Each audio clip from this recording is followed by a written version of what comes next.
Hello, dear friends. Welcome to Spirit Life After Life, Life After Life. We are meeting here every Sunday night at 6 p.m. Pacific Standard Time from Northern California. My name is Sunshine Beck, and we have been studying the cases in the second half of Heaven and Hell, the Spirit reports who give us a very intimate and real life perspective on what happens to us after we excarnate, after we leave our physical form behind. And Allan Kardec, in his very scientific and meticulous approach to studying the different cases, put them into different categories for us. And as I said, we have been focusing on suicides. Now, suicides are a little bit difficult for all of us to maybe understand, or perhaps because we have been looking at suicide ourselves, but it is ever so educational for us to understand why people are driven to suicide, what are the commonalities, and how to avoid it, and also to learn of what happens to those souls who ended their lives prematurely. There is a fantastic book which is called Memoirs of a Suicide, which explains several souls and their path after their excarnation in greatest detail. Very educational, very gripping, and very a good piece to read, to nourish our soul, to educate ourselves. So, dear friends, let us look at suicide. So, are we allowed to take our lives? Allan Kardec was wondering about the same thing. So he asked that question in the Spirit's book, his first book, that he codified. And it is question 944, where he was wondering about that. And guess what the spirits on high told him? They said, no, we do not have the right to take our lives. And who is allowed to take a life? Only God is allowed to take lives. And they actually, those spirits on high, actually call those who commit suicide insane individuals. So what do these souls have in common? Why are people committing suicide? Well, one aspect is lack of resignation. Lack of resignation and lack of submission of their will to God's will. What is resignation? We learn that in the Gospel According to Spiritism, the third book by Allan Kardec. And there it is being explained as the surrender of our hearts. So these souls have a hard time surrendering their hearts to God's will. And that is usually around pain that is being experienced in their lives. The next thing that suicides often have in common is lack of faith. And we learn about that in the Gospel According to Spiritism. Lack of faith. And another commonality is lack of courage. Now, le cœur is the heart. So they don't have the heart. And it's funny because the word resignation is also linked to the surrender of the heart. So it is linked to the heart, to have courage, to have courage to look at themselves. And in the gospel we learn that the highest form, most difficult form of courage that we practice in our lives is the courage to look at ourselves, to get to know ourselves, to work on our inner transformation. So friends, let us start with our new case. Nora Brazil, hello dear friends, so nice to see you. I see a number of friends attending, so please say hello so we can interact. Let us make this an interactive gathering. And please ask questions and add your comments. And I am more than happy to respond as long as I see it. Sometimes my phone is not all conclusive. There's Nora Brazil and Sosa, dear friends. Thank you for joining. How lovely to have you. So today we will be studying Louis and the Boot Stitcher. Now, Louis and the Boot Stitcher you will find in the book Heaven and Hell on page 404, and it falls in the category of suicides. So we're not going to read the whole entire case, but quite a bit of it. So let us begin. For 7 or 8 months, a cobbler named Louis G.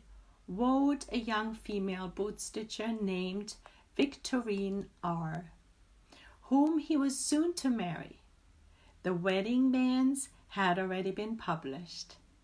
Due to his state of affairs, these two young people considered themselves to be almost united for good, and for economic reasons, the cobbler came each day to have his meals with his bride-to-be. So that is the backdrop that we get invited to participate in their drama. So now let's see what happens. Louis came as usual one day to have supper at his fiancée's. They had a fight over some petty matter, and with both holding stubbornly to their own opinions, things escalated to the point where Louis left the table and swore he would never return. Sound familiar? I'm sure we've all been there, right? Nevertheless, the next day he went to ask her for forgiveness. So this is important, forgiveness. Night is a good counselor, so the saying goes, but the girl believed that perhaps the scene from the night before might happen again after it was too late. That the scene, I switched the line. But the girl believed that perhaps the scene from the night before might happen again after it was too late to remedy the evil. She refused to reconcile. So let us pause right here before that we start the next part of the story, because now we'll see what happens. What can be the effect of lack of forgiveness? And why is forgiveness so important? We will see this in this case. One case, what can happen if we refuse to forgive? So in the gospel, we read that Jesus told us already that the sacrifice most pleasing to God is what? Is forgiving. And we should be forgiving 70 times 7, which really means there is never enough for us to forgive. There's always space to forgive each other more. It is vital that in our lives we take the opportunities to forgive each other. So the sacrifice most pleasing to God is forgiveness. In Simeon, a spirit in the gospel according to Spiritism, tells us that forgiveness is because the Lord will forgive you. So we should forgive because then the Lord will forgive us.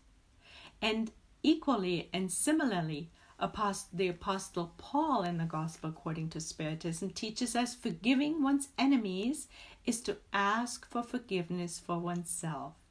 And of course we know that in the Lord's Prayer we pray, we ask for forgiveness so that we will be forgiven.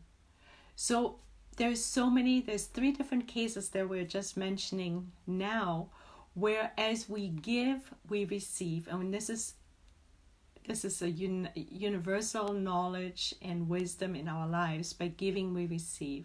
So we're asked to forgive so that we can be forgiven. Because we must always remember, even if we're not conscious of it, we have trespassed towards other people many, many times, whether we know it or not. So it would be really good if we went back over our lives, looking at the situations to see in what cases we're conscious of having caused some harm to somebody else, so that we can go and apologize and at the same time forgive those who trespassed against ourselves. Because yes, we need forgiveness badly. So then we ask ourselves, what is true Christian forgiveness? How does that actually look like? Do you have a guess, dear friends?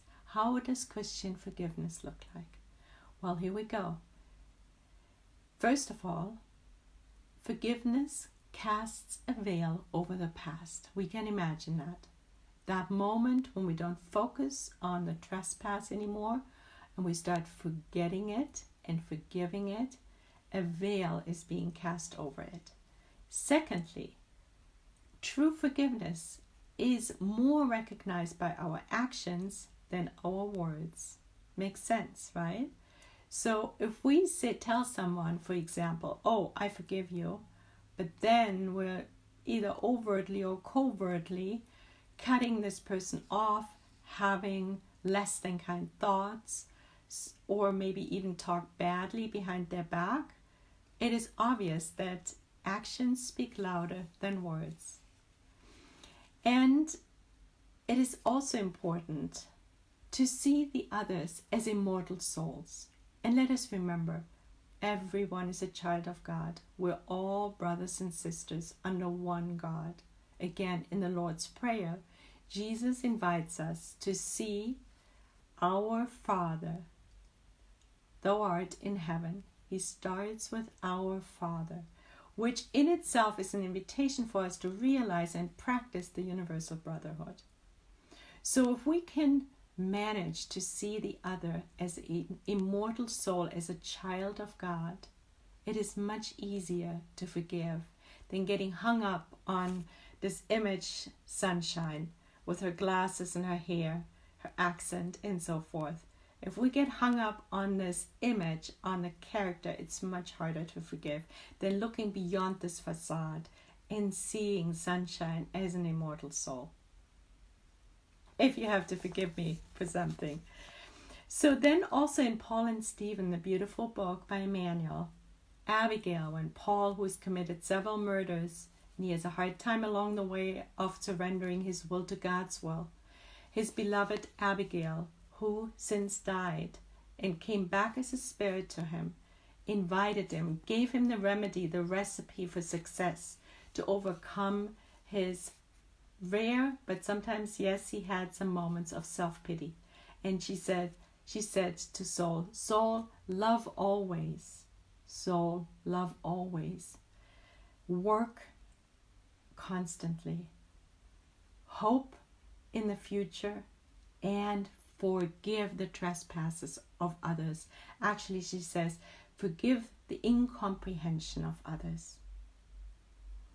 And lastly, we know that the spirits on high define charity as what? 3 different components. Benevolence towards all,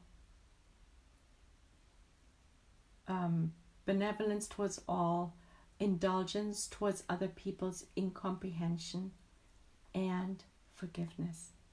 So by forgiving, we're actually practicing charity. So friends, we're starting to see that forgiveness is vital. And this is just a few little aspects. There is so much more. And the literature, the Spiritist literature, gives us a beautiful insight and repeats in every single book the importance of forgiveness.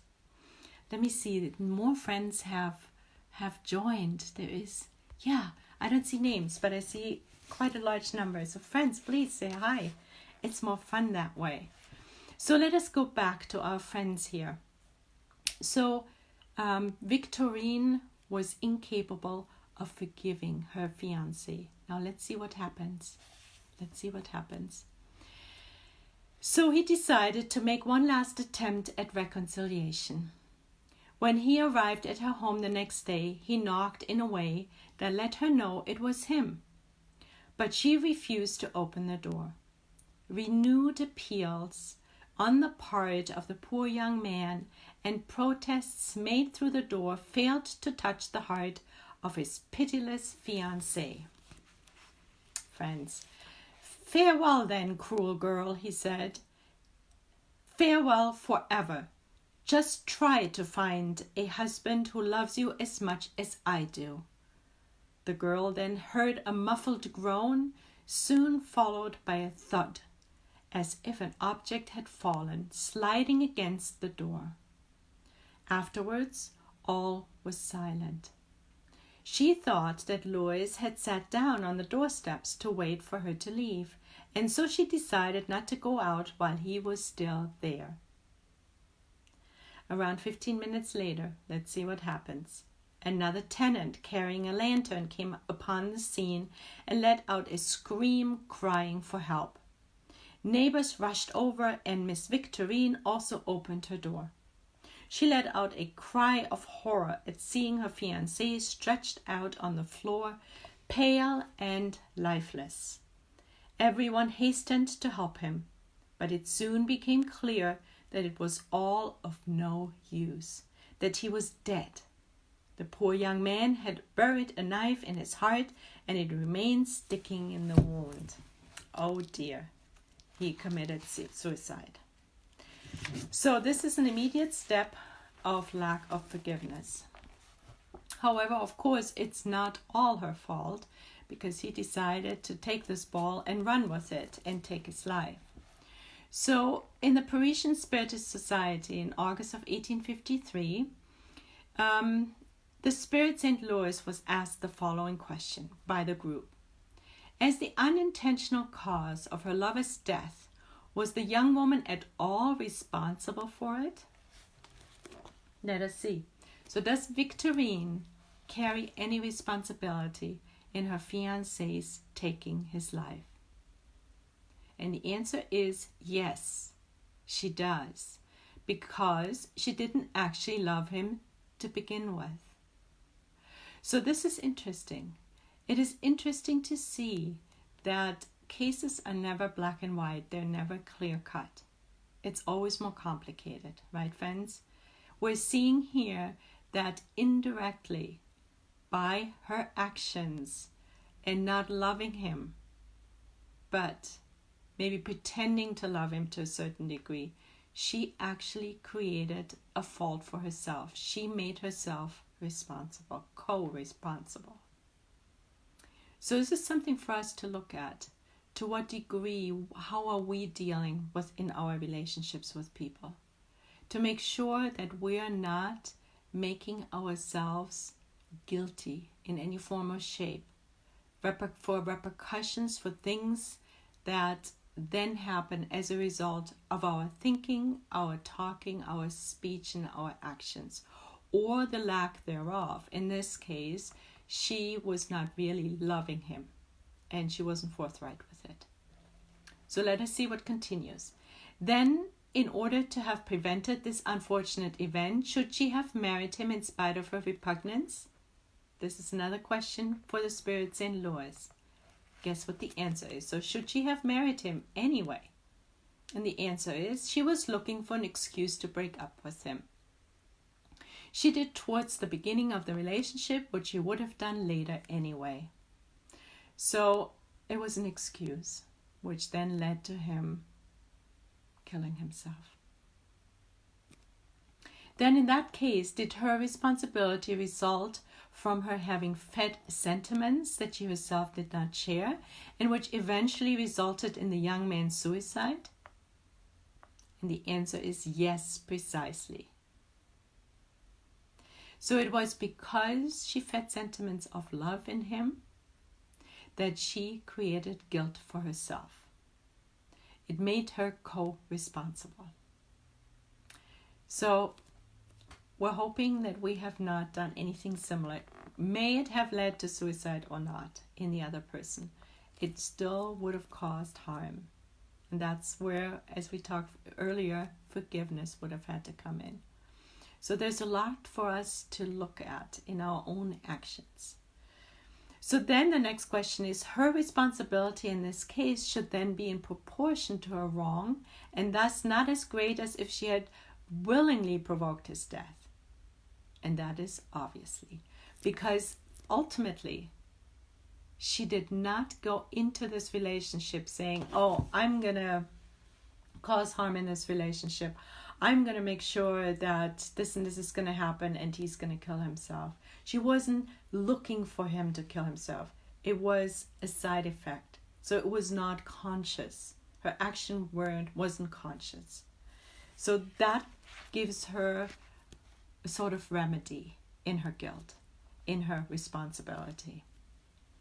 Is Louis's suicide excusable due to the torment into which Victorine's stubbornness plunged him? So now the Parisian Society is asking Louis, wondering, now what about Louis? Does he have some mitigating circumstances because of the torment that Victorine exposed him to? Let us see. And the answer is yes. Yes, he does. Because a suicide out of love is less criminal in God's eyes than a suicide of someone who wants to be freed from life for cowardly reasons. And a lot of suicides are happening because people do not like their lives and they find it too difficult, too painful, and that is when they take their lives. And those reasons are lack of courage. We earlier said that that is one of the common threads of many, many suicides, lack of courage, which translates into cowardice. Now let us pause here for a moment and let us look at courage a little bit more, at cowardice. So when we go back to the beautiful book Memoirs of a Suicide by Yvonne Pereira, and the spirit is Candido Botelho. His real name is Branco, but he goes under the pen name of Botelho. So there we learn that cowardice is called the hydra that pulls humans on earth into the abyss. So you can see it's a hydra, which means it's dangerous. It's one of those temptations that we are exposed to on planet Earth, to be cowardly. We need to have courage. Courage to face our lives, courage to face our own character defects, so to speak, our own incomprehension. We need to work on our inner transformation. We need to surrender ourselves to God's will and never ever forget that Jesus taught us in one of his Beatitudes that blessed are the afflicted, for they shall be comforted, for they shall draw closer to God. So if we see our suffering, our pain, our perceived lack as a blessing in disguise, that is actually helping our own soul growth, helping us to perfect ourselves, helping us to undo past wrongs, expunging ignorant acts from previous lives or from previous times in our current life. At that moment, we can surrender to the situation, work with it, and use it for our own soul growth, friends. That is the invitation, but to never, ever, ever take our lives. We see how difficult. We're not gaining anything by taking our lives. We're actually adding more debt onto our shovel, I wanted to say, into our lives. We're creating more debt for ourselves. So courage is a glorious testimony to the will. We also learn in Memoirs of a Suicide. So courage is a glorious testimony to the will, to patience, and to moral bravery, all of which is necessary for spiritual progress. So let us look at that again. So we need courage, we need a strong will, hopefully goodwill, which is part of charity. We need patience and moral bravery. And all of this is our recipe for success, for our spiritual progress. Jesus in the Home, the beautiful book, it's by the Spirit Neo Lucio. We learn so much about Jesus. Jesus' teachings, who Jesus was during his days that he was alive on planet Earth, how he helped his disciples, his non-verbal lessons, It is a fantastic book to bring Jesus into our homes, into our hearts, and our minds. And there is one story called The Forgotten Gift. And guess what the forgotten gift is? It is courage, friends. So here we go. Courage is something we need to nourish and nurture in our lives and practice in our lives. In another really wonderful book that brings Jesus into our hearts and homes and our minds is Boa Nova, called Good News, which is not yet published in English. And there in chapter 8, Jesus tells Bartholomew, there are trademarks of those following Jesus. And what are they, friends? What are those trademarks of those who follow Jesus? And those are the trademarks that hopefully we make our own as well, if we want to follow Jesus and work on our inner transformation. And what are those trademarks? Number 1, hope. Number 2, courage. And number 3, joy. And it could be number 1, joy, number 2, courage, and number 3, hope. It doesn't matter what sequence it is.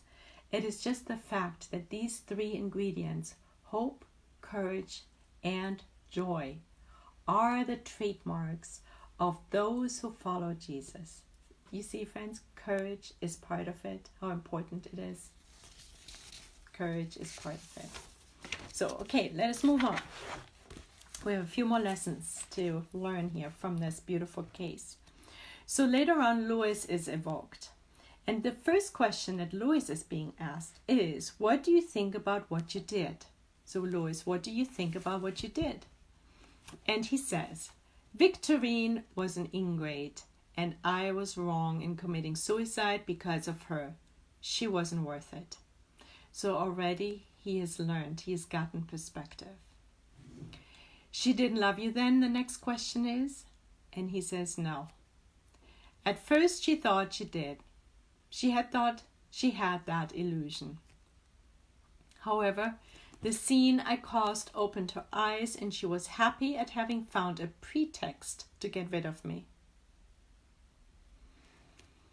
Did you love her sincerely?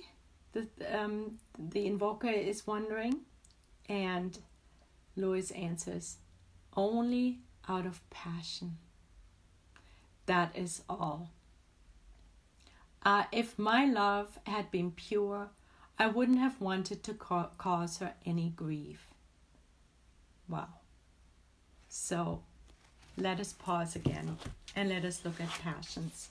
Passions is something that it's another hydra.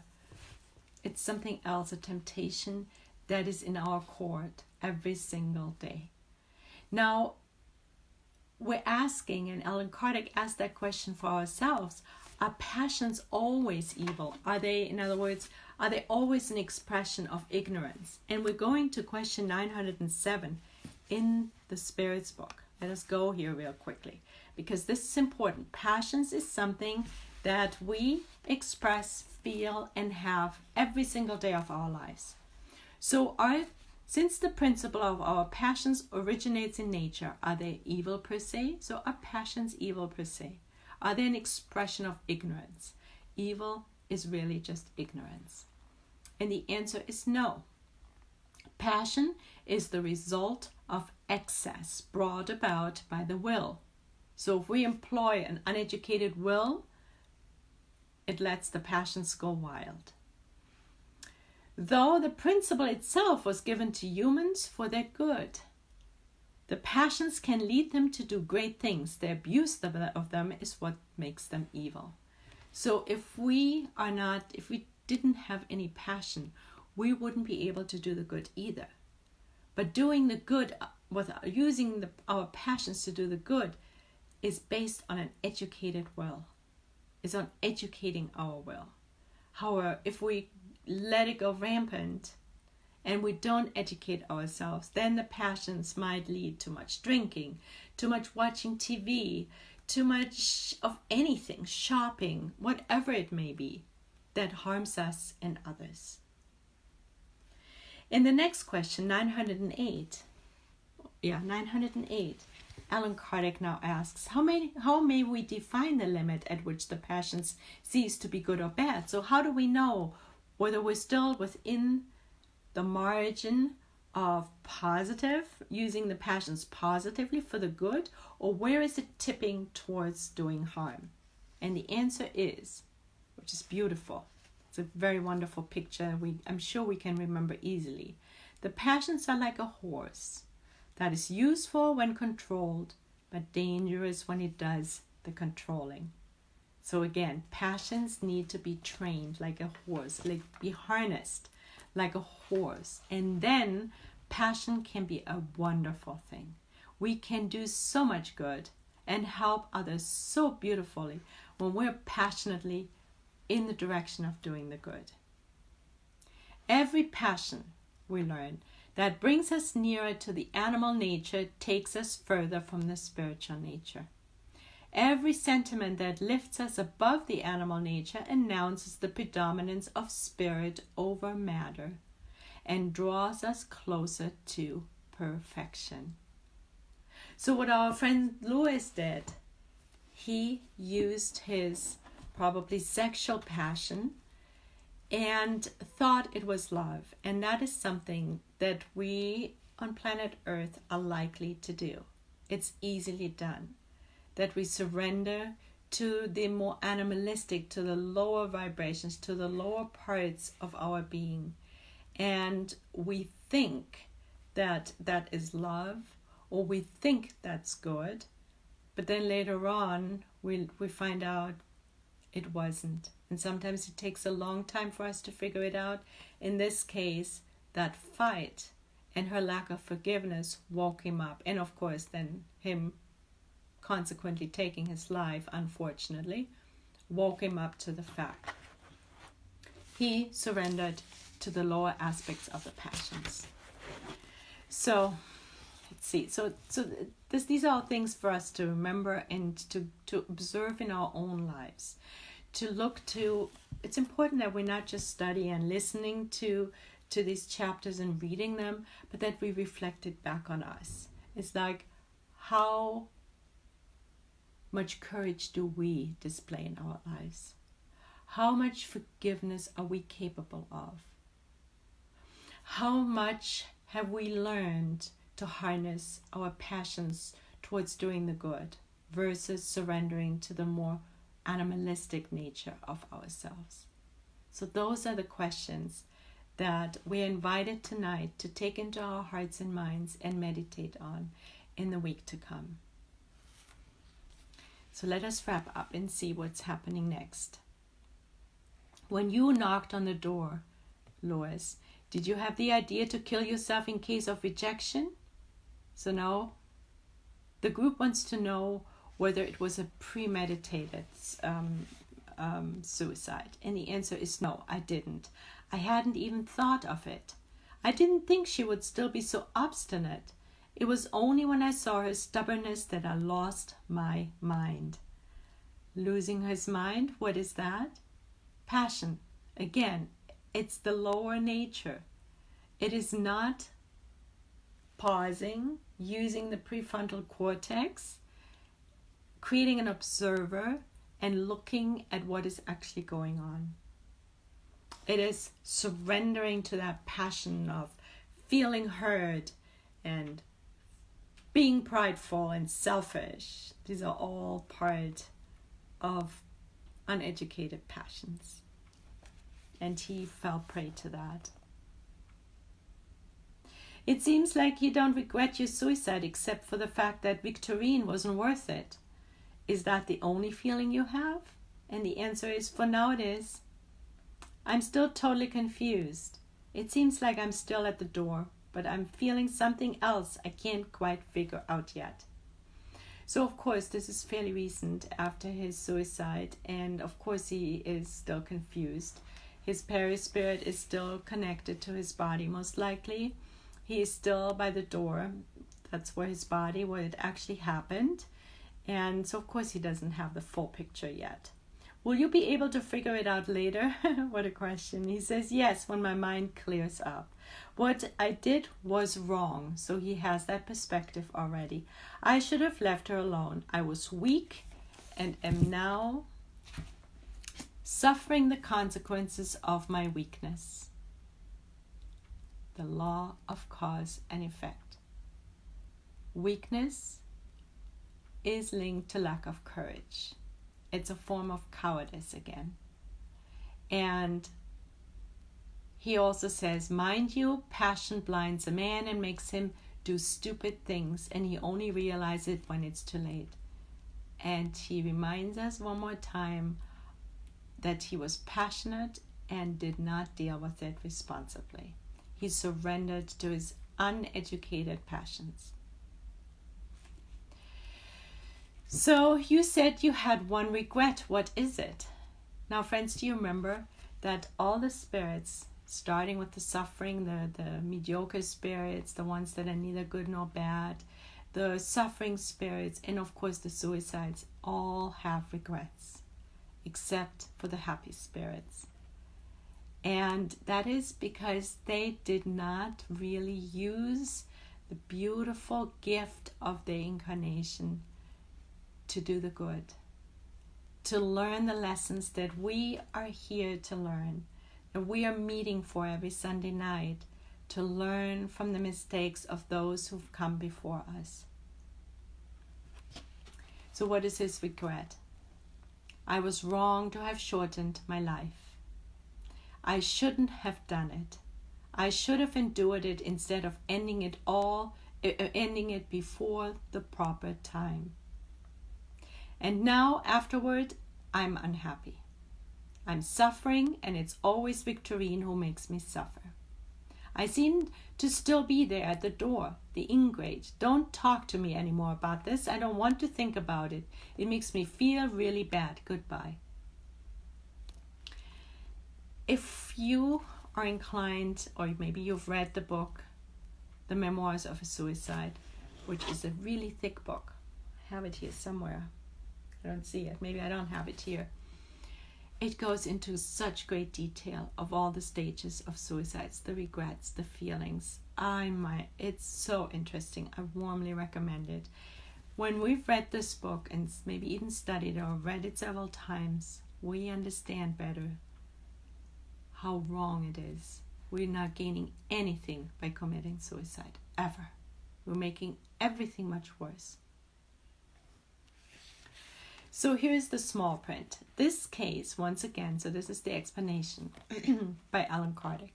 This case, once again, is a further proof of the justice that presides over the distribution of so-called punishment according to the degree of responsibility of the guilty party. So what is he saying? Once again, we learn about the law of cause and effect, which is really, the punishment is just the effect of our actions. When we do something, we will have to endure the consequences, which is the so-called punishment that this book that's over 150 years ago, they used those terms back then. Today, we don't like that word so much anymore. But it's consequence, it's the effect. And the beautiful thing is that there is always justice. We've seen that Victorine is also guilty.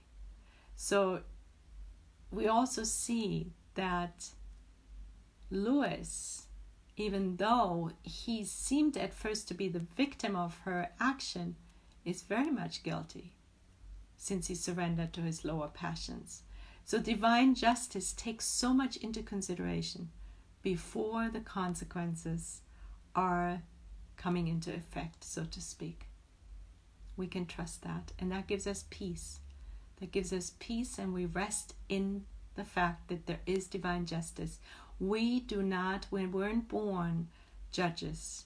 We were born to work in our inner transformation and do the good, to seek the good, to feel the good, to visualize the good, and to mold the good with all the resources we can muster. That is our work. Divine justice takes care of everything else. Then he says, Here, the first wrong is perpetrated by the young woman for having nourished in Lois a love she did not share. So that was the first mistake. Thus, she bears the greatest part of the responsibility. Interesting, right? As for the young man, he is being punished, consequenced, by the suffering he endures. However, his punishment is lighter because he did nothing more than give in to a thoughtless impulse and a moment of excitement rather than to the cool premeditation of those who commit suicide in order to evade the trials of life, which is the utmost expression of cowardice. So, the suicide which carries the heaviest burden is the one of copping out of enduring the pain that we may encounter in our lives. It is evading the trials of our lives. He did not do that. But he nevertheless surrendered to his lower passions, which makes him guilty, and he will suffer for it. So let us summarize, dear friends. Let us summarize what we've learned today. So the first one was lack of forgiveness. We need to forgive. We learned it already in the definition of charity. So forgiveness is vital in our lives. And let us look. We're taking this into our week and months to come. We're starting off the new year with seeing where we need to forgive others and where we need to ask for forgiveness. Because we need to remember that we can only be forgiven to the degree that we forgive. What did Gandhi say? Gandhi said, forgiveness, what was it? I had it here somewhere. It's like drinking poison and thinking that the other one dies. Lack of forgiveness. I can't remember now. I don't know where it is. But we don't want to drink the poison of lack of forgiveness. It hurts us most and foremost. The next one which we learned was cowardice. We need to be courageous. Courageous in everything that we encounter in our lives that does not always go our way. That may be sickness, there may be loss of fortune, loss of love, loss of loved ones. It may come in many different forms. But it is important to know that we are blessed. It is our opportunity when we're suffering to undo past wrongs. There is divine justice and it is always merciful. So it's very important for us to remember.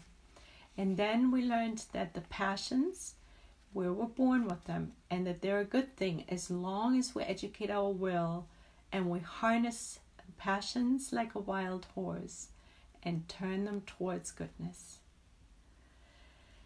Leon Denis, after death, teaches us that pain in its multiple aspects is the supreme remedy for the infirmities and imperfections of our souls. So pain is an important aspect of our inner transformation on this planet in our current consciousness. So it is something that we are invited to open our hearts and minds to. Without pain, there is no salvation, he says. We also know that there is different types of pain. And there's the pain that helps us avoid pitfalls, like touching a hot oven, for example. And then there is the evolutionary pain. That's the pain that comes from the outside in. It's like when I buy a new computer and I can't deal with it because I'm not very good at computers. That's evolutionary pain. It comes from the outside via a computer. I'm trying, I'm ready. I guess God thinks I'm ready to graduate from my current level of knowledge about computers. So now I'm invited to stretch, to learn, to take the next step in my evolution. This is just one example. And the third type of pain is the expiatory pain, the pain that is linked to expiation. And that is the pain that Jesus reminded us of when he said, "Blessed are the afflicted," because that is when we draw closer. That is our invitation to undo past wrongs, to surrender. to love it and to be always hopeful, because hope is the divine spark. It propels us towards progress. Dear friends, let us close our meeting for tonight, and let us close our eyes if we can, and let us connect with God and our beloved Jesus, guide and model, and Mother Mary, Allan Kardec for his beautiful service, the spirits that we studied tonight, who were gracious enough to report back to us of their experience so we can glean lessons from their actions, lessons to avoid pitfalls in our own lives. Let us also thank our mentors, the mentors of this group, and the mentors of Kardec Radio, which so graciously allow us to gather every Sunday night, to nourish our souls, to educate our will, to open our hearts and minds to new lessons that help us in our inner transformation and remind us always to visualize the good, to seek the good, and to feel the good with all the resources we have. And with this, we humbly ask for permission to close tonight's gathering. And so be it, dear friends. Thank you so much for Melissa. Thank you so much for joining. And Lisa Telly, Sosa. And there's so many more. Next time, I hope I'll see your names too. God bless you, and God willing, we will meet again next Sunday, same time, same place. Good night.